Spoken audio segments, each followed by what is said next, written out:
These are the tales and ramblings of two men, their dream of running a successful food truck business and life. We invite you along to join Josh and Skippy on this journey.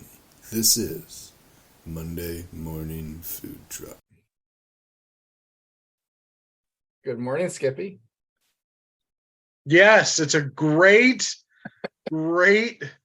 non-sunshiny day. It looks like you're sitting in the dark still, but I know that you have power back. So that's it's just the depression still around me. soul crippling, darkening depression.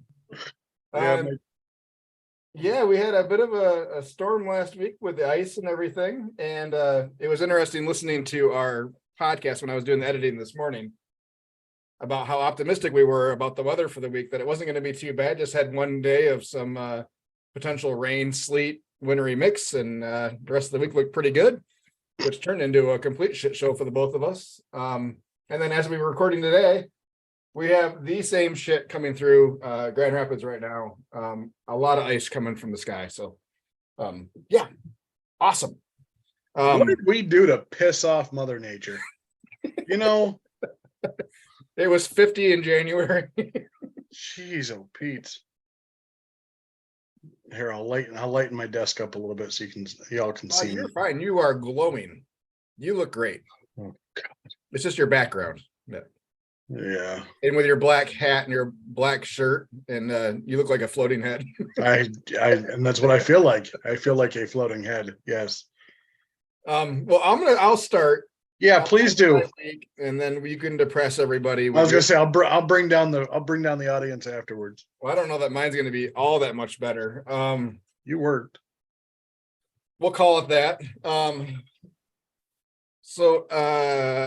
We were open Wednesday, Thursday, Friday. The storm came through. Let's see. For here, it started around, I'm gonna say about 12:30. We started getting some crap weather. Schools were canceled at the beginning of the day, both Wednesday and Thursday. We didn't really start getting any rain, sleet, shit until right around 12:30. But it accumulated fast when it started.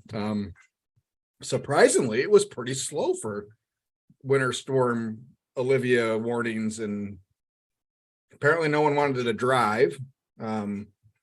We did have a couple pop-ins besides our staff at the Spectrum, but it was slow that day. The next day with mass power outages and no one at school, another slow day, which kind of surprised me because the roads in our area weren't awful. Main roads are pretty good, but I mean, not good enough apparently where people felt comfortable venturing out for food. And traffic was definitely down that day, just on streets. So it wasn't that they weren't coming to see us; they were just not leaving. And then they weren't going to see anybody. Yeah, and then Friday was, I mean, really a nice day outside of it being cold. It was a high of 27 or whatever it was, the same as the last 4 Fridays in a row. And it was our slowest day somehow. And schools were back in session, which is the only reason that I really went out, because we were considering canceling Friday. We weren't really prepared for Lent with non-meat options really. So I already knew it was going to be a little bit slower of a day. But with the weather being better and everybody being back in school and back to work, I thought we'd have at least a decent day. I think we totaled, it was less than $400 for the whole week for the 3 days. That's what you get for thinking. Well, yeah, no shit. That's what you get for thinking. Don't do that anymore. I mean, enough to pay for the food and the labor and the gasoline and the generators. So they paid for the week. Didn't really do much in paying for other bills, but that's the way it works sometimes. We have those days in the summer even, just not usually consecutive 3 days in a row. That was my week. Oh, and then we had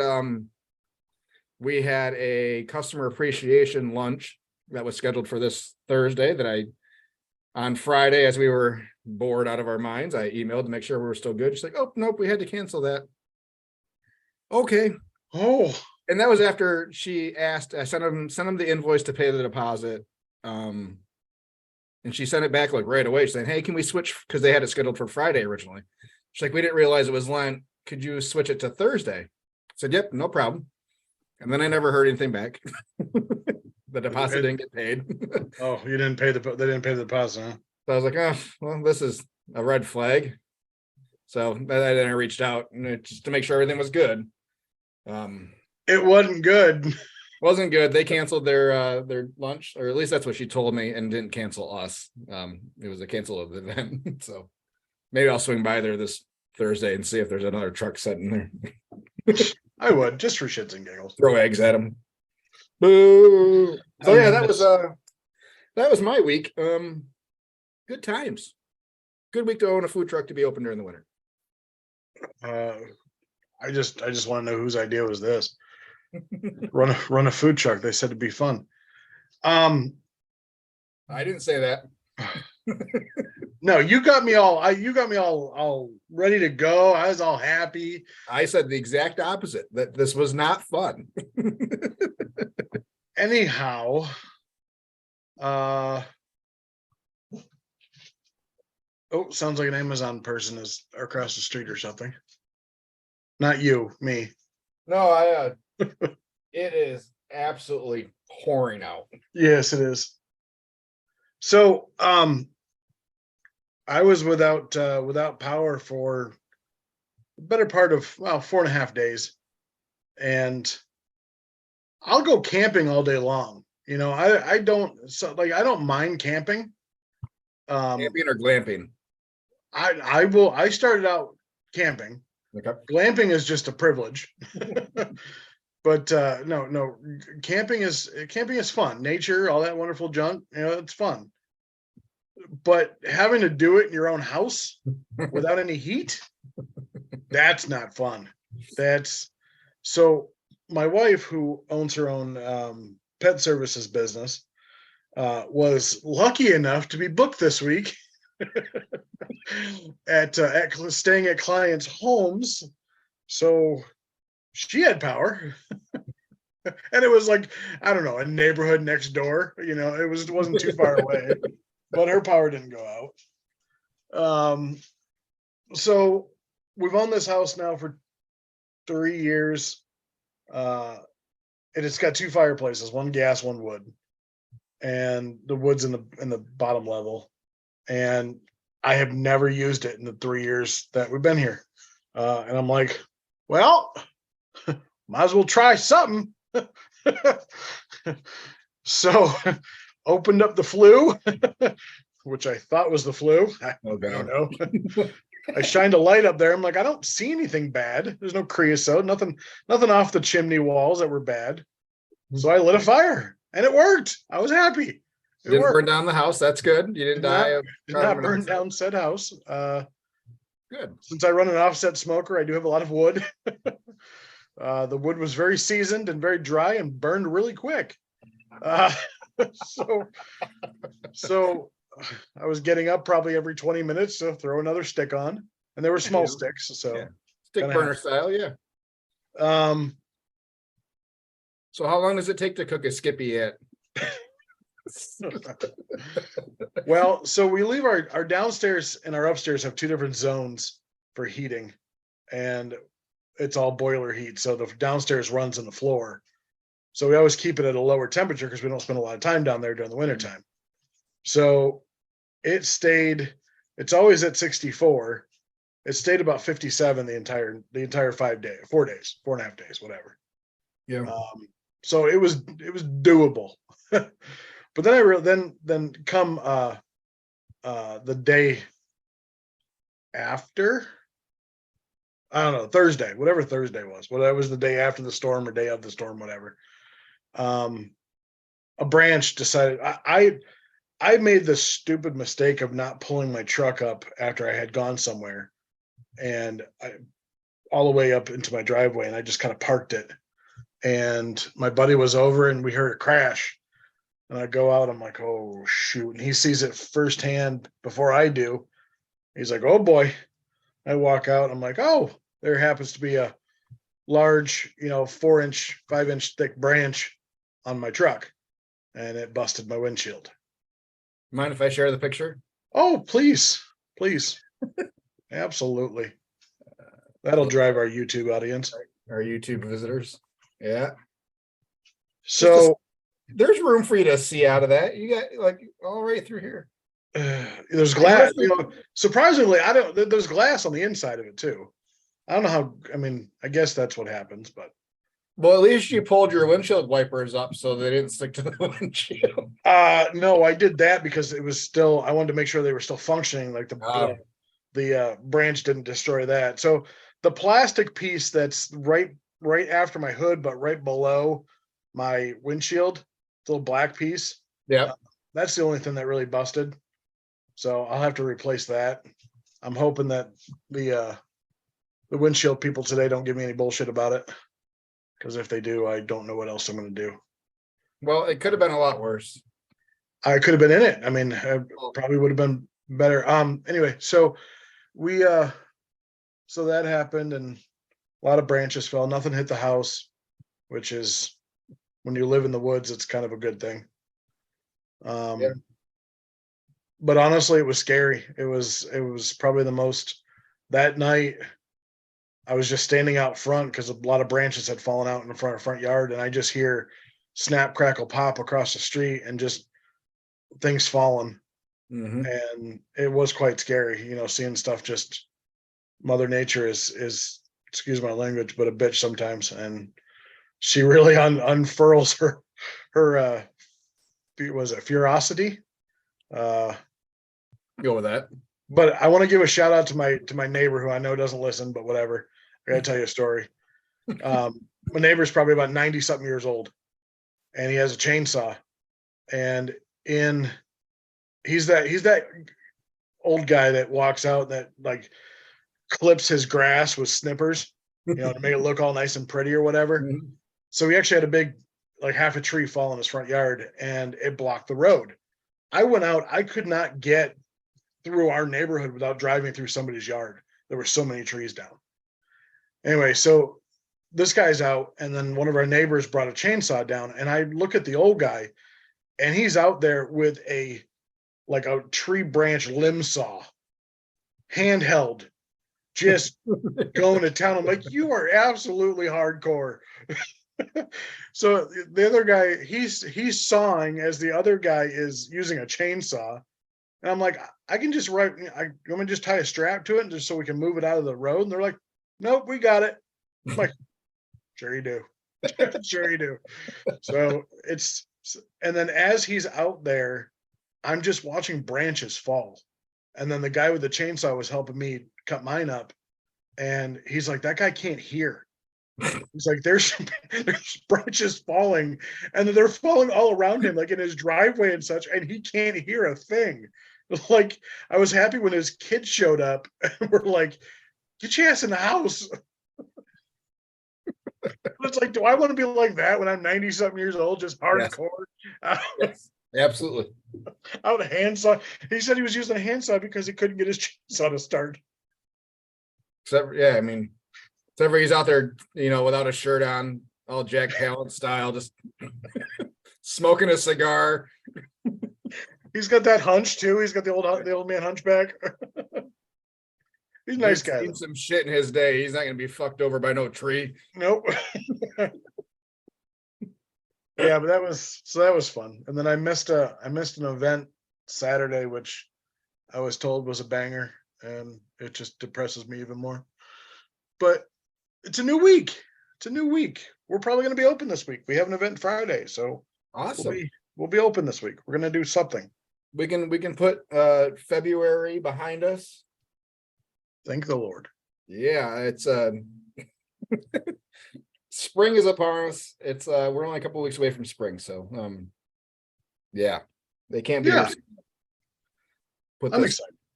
This very interesting winter season behind us. So, I mean, all in all, it hasn't been too bad.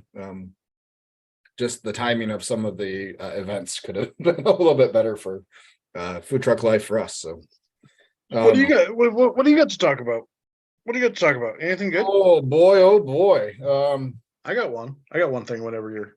Okay. I'm gonna hit on we kind of touched base on this a little bit before the food truck park Oh yeah.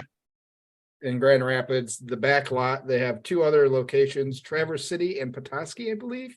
I know the Something one like that, yeah. Petoskey. I think the other one's Traverse City. Passed approval on Thursday. Yeah, I saw that. Congratulations. That'll be Read good for the you. article and noticed the vice president of the Grand Rapids Food Truck Association, owner of Patty Matters, Lauren, Yeah. stood up in opposition. Oh, excuse me. Yeah. What? It would. Can we have her on the show? It'd be nice to hear her side of the story. So She knows a lot more about it than we don't about fees and all that other stuff. the limited information about how they rotate trucks and other things seems like there could be some problems there, and hopefully they are open to some constructive feedback. So it sounds like, and this is just all, there's no context to anything. It's a 6-month commitment. Oh, Does that mean it's a 6-month, you're there every day for 6 months? We don't know. So there's that, and then so 4 trucks at a time, they said 6-month commitment, and then they will rotate out. Not going to be open in the winter. hold on. 6-month commitment, then rotate out. Yeah, so rotate out 4 new trucks. Is the impression that I'm getting from what I've heard so far. Yeah. The owner has not commented. Denied interview in the press article from whoever did MLive, I think, or whoever did it. Okay. I have sent them an email asking them for clarification on the process of applying. Anyways, and then they require no propane, must be natural gas. What? Requiring natural gas instead of propane for any appliances that need said. So those running griddles and things that are currently using propane would have to use natural gas and convert their equipment. What? Yep. How's that even possible? I don't know. Unless they have a hookup there, but that wouldn't make any sense. I don't know. So these are the things that I'm hearing so far. That might not be. That might not be a fun place to go. I don't know. So I know I hopped on and I got an email address off their Petoskey website. And they have a truck that's been running all winter there. So they have like 6 trucks listed with hours. One of them, the other ones were all listed as closed for the season. Yeah. There's one that had hours currently for like 3 days a week. So I think they will offer year round once they realize that there's an actual market for it. I mean, it makes sense. If they can iron out these other things where you don't have to set up every day that is your location now. And even then, for those that have 2 trucks or somebody that's looking at a second truck, maybe to have a small unit parked down there where you can run. I mean, I know Patty Matters runs out of a commissary, Yeah. So it's one of those things where you can, as long as you can feed that truck or trailer or whatever. I don't know. In my mind, I can see it as still a possibility for us, maybe. I've asked about access, like, is there 24/7 access? Like, can I go down there at 3:00 in the morning and start working? If I have to leave my trailer there, for 6 months type of thing. Wow.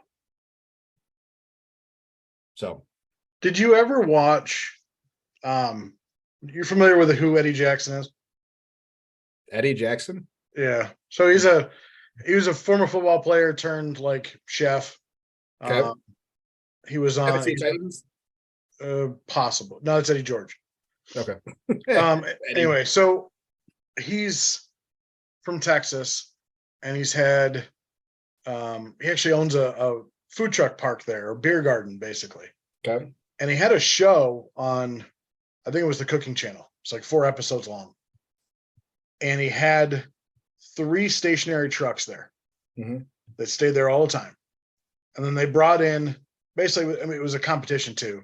So they brought in 3 new trucks to do like a tasting for him. And then he picks whoever's going to basically be the 4th truck there. And then the next night is basically a competition of, okay, can that 4th truck now outsell his other 3? And if they do, whoever's the lowest on the totem pole basically gets kicked out, and the other guy gets, I'm like, you should look at that show. It's like, I was typing in food truck shows and that came up, but sucks. It was only 4 episodes. But something like that, where, you might have a stationary truck, but you got to earn your way in, kind of thing. Maybe do a Wednesday night. And if you sell good on a Wednesday night, whoever's putting it on puts you on, a busier night, like a Friday, Saturday, or something like that. Well, that's great if you don't have your schedule. True. Right. Oh, I get it. This whole scheduling thing is, I'm mad. Because like there's some people that want to get their schedule done like ASAP, and there's some people that just really don't care, and they just now are asking for stuff for like 2 months from now. Yeah, it's like it's stuff that you'd want to do, but you already made your commitment to somewhere else, and it irritates the shit out of me now. Sorry. It is a delicate balance of us being patient, and try not to completely fill it, because you want to save some things for other people, but at the same time, you can't count on those later commitments coming through. So it's like, well, I need to fill it and book it while I can. Otherwise, I'm going to be scrambling a week before. It's like I'll give. So the city of Canton, which is probably an hour from me, has a lot of events. But when you sign up for them, they will tell you, they put it in fine print that we won't let you know until 2 weeks ahead of time whether you're approved. Like 2 weeks before the event? Yeah. Like, what the frick? Like, there's what is the point of that? Like, I'm not going to keep my schedule open just for you and then pay you a $100 fee to be there. Come on. I a lot of them that we've done where they like a city that has multiple events or like a concert series or whatever, they open up the applications and they're like, we'll make all our scheduling choices by March, type of thing. Yeah. And that's even like, that's even tough. Yeah. I mean, I pencil them in on the calendar, and for the most part, I mean, like concert series and stuff's always on like Tuesdays and Thursdays. So I'm comfortable booking that stuff. But I mean, like the Grand Rapids Food Truck Friday stuff, those are Friday nights. Like, so on my calendar, I put everyone that we applied for, because you're hoping, and then we get 3 out of I think we got 3 out of the 6 that we applied for. So then it's like, oh, we need to find something for these other Fridays all of a sudden. But I get it, and that's kind of how they have to do it, so that they can get variety, and I get it, but it sucks. It's hard on everybody, and it's not an easy job for anybody. But hopefully I hear something back from the back lot, and if I do, I will see if they want to come on the show, because I would love to hear from them and kind of see where they're thinking, kind of like how we had Steve. Yeah. Yep. From Drift, where he had a long commitment, but it wasn't a firm commitment, like, so maybe it's the same kind of deal. Yeah, that'd be awesome for sure. You have a spot here for 6 months. Yeah. Let's schedule some dates in that 6-month window. At the end of the 6 months, we're going to rotate out these whatever trucks, and we're going to give these spots to 6 new trucks for them to be able to schedule. Yeah. Maybe it's something like that, and they really they have like an 8 truck rotate, or 8 trucks per 6 months, and 4 of them at a time type of thing.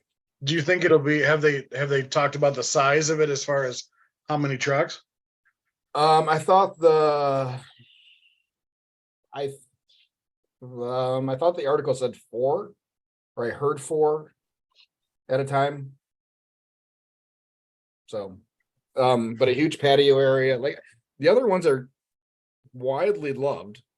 Yeah. Both with their reviews and people that have been down here that have visited them say they're amazing. So yeah, hopefully this can all work out. I know those other locations aren't huge food truck, they don't have huge food truck numbers. So maybe they can do that easier with a firm 6-month commitment, where there's not as many spots to set up in the Traverse City area versus the greater Grand Rapids metro area, Yeah. where you're pulling from 100 different trucks, so we'll see. I think I think they said 2025 before that's even open. So Really? there's a current building on that site that originally was a grocery store, then became some sort of auto place. It looked like it was some sort of like grocery store kind of thing. So I know there's environmental cleanup that needs to be done. They're demoing, I think, the majority of the building in some form. So there's a lot of site work that needs to be done, but I think they were thinking 2 more years by the time, because it's not like they're ready to put a shovel in the ground, which I hate that term, to break ground anytime soon. There's still a lot of approval that needs to happen. Thursday was a big step for them getting local approval. So yeah, no, that's huge. Yep. And my fingers are crossed. So awesome. What do you got, Skippy?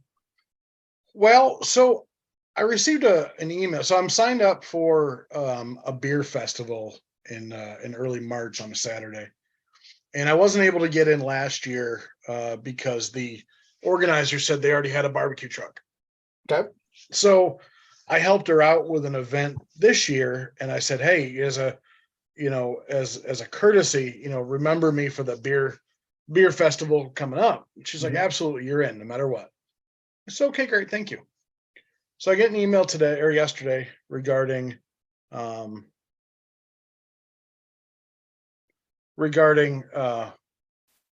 whether I want to park my trailer there, whether I can park my trailer there Friday night because they're expecting a lot of people, blah, blah, blah. Mm-hmm. I said, no, I have an event Friday night. I'll be there as early as I possibly can on Saturday. They're like, okay, be there by 8. Okay. So then I always have a tendency, I don't know why, I have a tendency to look at who else is on the email. And I noticed a name that is making rounds because he just bought the local barbecue place in our little fair town of Jackson. And I'm like, okay, what? And they just bought a trailer. I thought they were just catering out of it, but it looks like they might be doing a little bit more. And it's a little trailer with a big open window, so they're not cooking on it. They're just using their restaurant. So I called her and I said, hey, I just want to respond, or I got the email. I just want to respond and then check on check on something. She's like, okay. I said, I noticed on the email chain that this person is on there. She's like, yep, they'll be here as well. And I'm like, excuse me? She's like, yeah, they'll be here as well. I'm like, so you're going to have 2 barbecue vendors? Where last year you told me that I ended up sounding like an ass, and I probably shouldn't have, but I said, where last year you told me I couldn't get in because you already had a barbecue vendor. Well, he's a part of the community and opening up or keeping the restaurant alive. It's been in the town for a while. I'm like, okay, I'm part of the community too, but I didn't let it go. All right, I just kind of let it go. And then she told me that the original barbecue guy was now going to show up too. So now we're going to have 3 barbecue trucks at this beer festival. Mm-hmm. That's going to have 6 trucks total. Okay. 3 barbecue vendors, where 2 of them, my guess, is definitely going to sell a pulled pork sandwich, but probably a brisket sandwich. Very similar to mine, except mine are probably more creative, but whatever. A burger truck selling burgers and fries. A tot truck selling loaded tater tots, and then I think a Mexican truck. Don't know that for sure. Okay. So it's also $100 or $250 to get in. Mm-hmm. So I've already paid it. I'm on the hoodie because I wanted to be a sponsor. And she just drops the ball on me on this. A, should I be mad? B, now that I would say these two restaurants that have been in business forever, and little old me, how do I go about now trying to set myself apart from them, assuming I haven't already done it? Like, as far as what can I do? What can I do to just be, if I'm selling the same stuff, just be different and have, attract more people to me?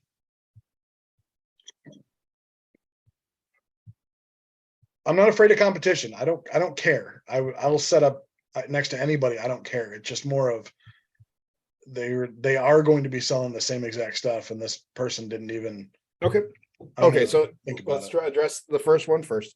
Should you be angry? No. Let it go. You're angry at something that happened a year ago. You weren't let in because they already had barbecue vendors. Maybe last year, whoever they had for a barbecue vendor was sold out in an hour and a half. So they're like, well, we could probably handle more barbecue vendors. To answer that, supposedly the guy had a heart attack, and so they never called. So they didn't call him back this year. No, hold on. So they didn't call him back this year, and that's why they allowed me to get in the first place over him. He had a heart attack at the event? No, just had a heart attack in general.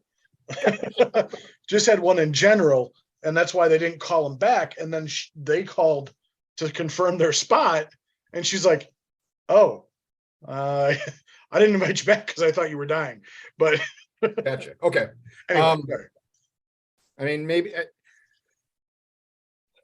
he basically bullied his way back in, which that's okay.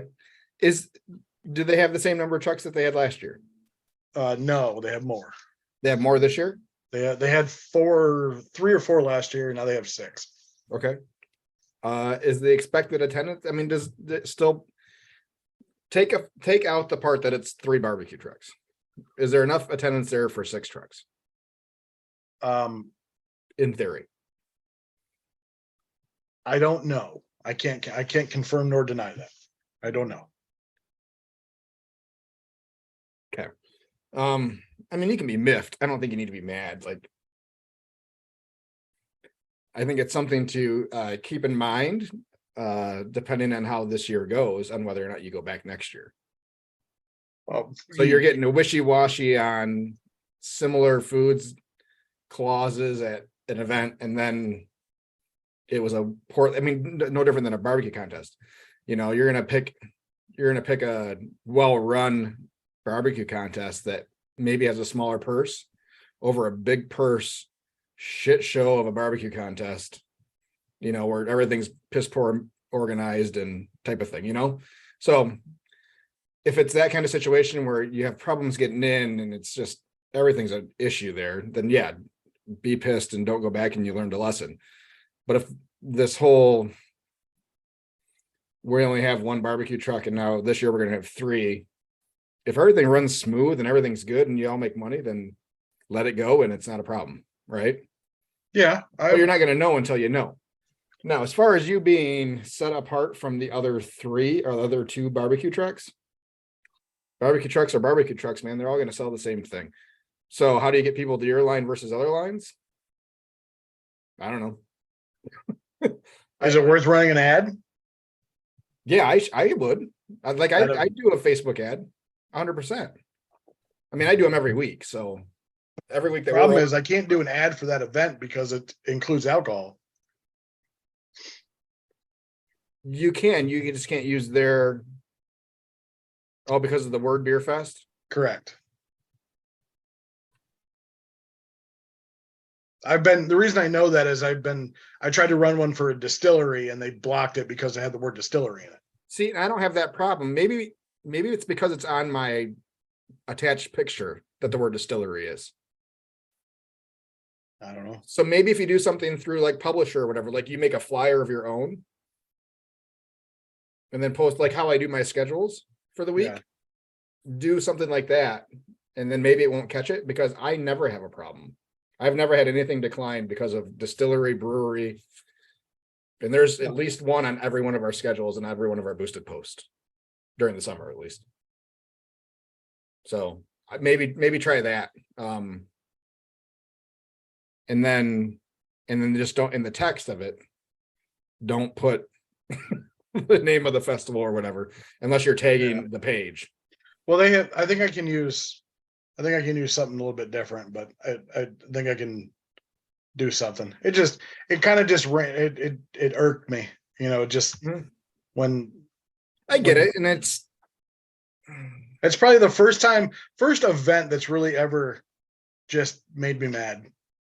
And it just made me mad because I was shut out last year and let in this year because I thought I was doing a good deed. And then come to find out, it's like, you're just let anybody in because fucking somebody had a heart attack.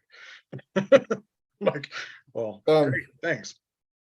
Yeah, I would promote it. I would make sure you have all your promotional stuff. I mean, you don't have flags or anything, but I mean, I would almost guarantee those guys are going to have flags up. Yeah, I'll have something. Okay. I'll have my flag on a flagpole. So. Yeah, I mean, even like you've seen my roadside banners and stuff like that. I mean, they're so freaking cheap to buy. They're like $110 a piece. Yeah, I mean, and mine are, I think they're on their second year.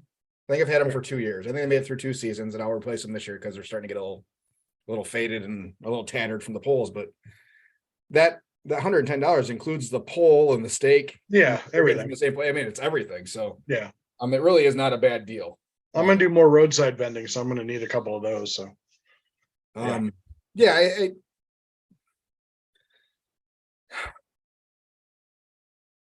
it's almost like they need to promote it as a beer and barbecue festival. They're right, like it should be, but yeah, I mean, if it's just, I don't like, I'm not gonna back out. Like, I already paid, so definitely not gonna back out. This in your events in Facebook, you should be able to look up the event from last year, and you should be able to see like fake attendance numbers, because you can get the who went type numbers, Oh yeah, this many people checked in or whatever. I mean, that might give you not a great idea, but it might help. I mean, you have to have some, and everybody's going to laugh at this. You got to have some faith in the organizer, especially on a event that's been run for a few years, that they are comfortable adding in extra trucks without screwing over their vendors. So, and that's the funny thing is, and I'm wondering if they added vendors because of the people, because on the event page, it has 4 food trucks. And just me as the only barbecue. So I'm wondering if there is, if they had to add, because right now on the current one, there is 2,300 people have responded. 6 trucks, half people eat. So it's at 1,150, 1,200 people divided by 6. Hopefully you get 200 people per 200. Yeah. And figure, I mean, but then I got to divide my 2 or by 3 barbecue trucks. Oh God, here we go again. No, you're not, because you're already divided by 6. Yeah, I know. But I mean, you figure those people, figure a +1 for each one of those people, though. True. Yeah. Then, I mean, and who knows? I mean, those numbers are never. We used to do individual events for every time we set up and every location and stuff, just so we could get those kind of numbers, like RSVP numbers. Yeah. And they never freaking mattered at all. Like we'd have like 150 people interested in a day or whatever, and we'd have 10 show up. And there was no rhyme or reason to a percentage, like it was a consistent 10% of RSVPs showed up. Yeah. Like there was nothing to correlate to give us good data. So we just stopped doing it. Other than it made it easy for people to share a specific event for like a subdivision or whatever. But I think the way we're doing it now is working better. And we definitely see a correlation on weeks that we run ads versus weeks we don't. So. And I didn't run an ad last week, so I didn't boost our weekly schedule post last week. No, No. So again, a very slow week. Could that have played some factor? Maybe. I don't know. I'm gonna say yes. Just because it seems like every week we don't run an ad for whatever reason, it is a slower week. So, but yeah, this week should be good. You said what day are you opening? weather dependent. The goal is to open Wednesday, Thursday, Friday, Saturday. I gotta get my windshield fixed today, hopefully. Safe Light Autos or Safe Light Repair sucks, just so everybody knows that. Anybody wants to. Yeah, They everybody came to share replace it. this with Safe Light and tag the shit out of them about how awful their service is. Well, Let's the get funny thing Skippy a is, free windshield. as I'm on the phone with you, I just get an email from him because I guess the guy I talked to named Guy didn't take my "Go F Yourself" to heart and put it in a work order for tomorrow. And my original $500 that it was going to cost to replace my windshield now is $876 because they screwed up. Yeah, because they didn't put in my recalibration of my ADS system. I was hoping you were going to say it was the right windshield. He was just trying to put it in upside down. At this point I wouldn't doubt it. And our friend Mark from the barbecuesuperstore.com will definitely take some sponsorships. Had a Safe Light repair story too for the same or for the next day when when his windshield was broken. Like, how did the both of us do that? I'm gonna pause for a second, Skip, for station identification and use the little boys room.